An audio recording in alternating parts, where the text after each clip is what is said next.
As part of the hardest hit fund efforts, Lieutenant Governor Sue Ellspermann was in Gary this week to witness the demolition of 2 tattered properties. The change is not just helping to beautify the block, it's set to have a growing effect from the ground up. See how clearing abandoned clutter around the city is affecting one family. We can do that through the whole block. Eventually, it'll be a nice, clean thing here. Next to their flower-filled, manicured lawn,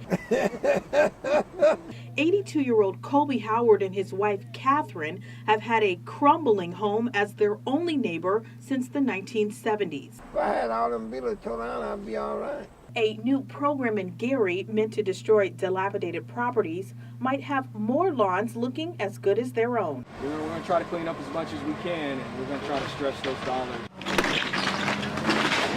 On this day, they were witness to a beginning to the end of blight on their block. I'm glad they're doing what they're doing.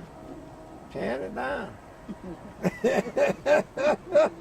2 abandoned buildings at 832 and 836 Virginia Street came down next door to the Howard's home.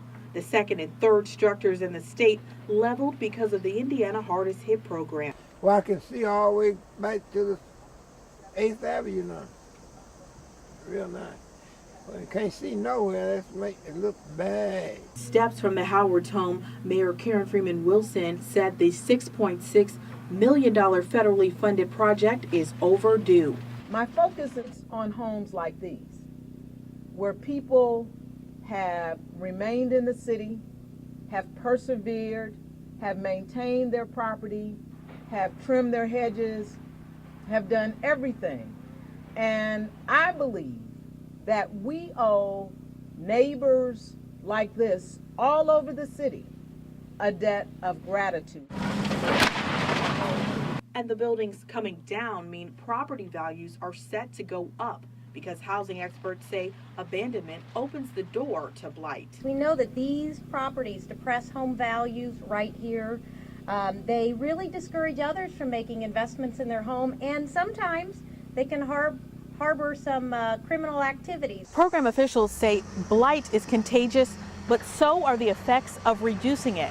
Money from the Hardest Hit Fund will go to the destruction of more than 400 vacant properties in Gary, and city officials say that means neighbors will see fewer broken windows and more space for, well, nothing.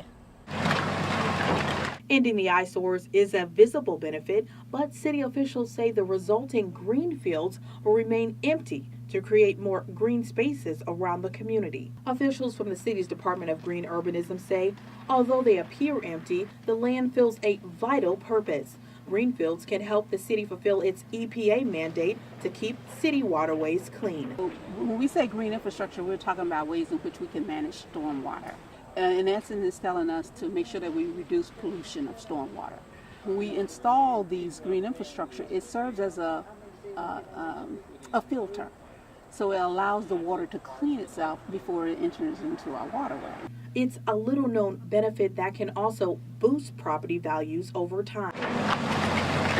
The Hardest Hit program will also include green initiatives to recycle bricks and wood from demolition sites and create walkable spaces on some Steel City streets.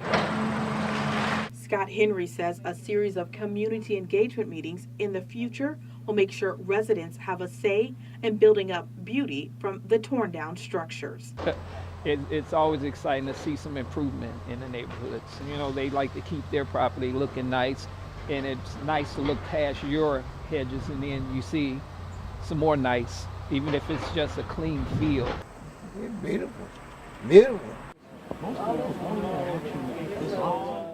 Demolition efforts from the Hardest Hit funds are expected to last 18 months. For more information on Indiana's Hardest Hit Fund, residents can visit www.877gethope.org.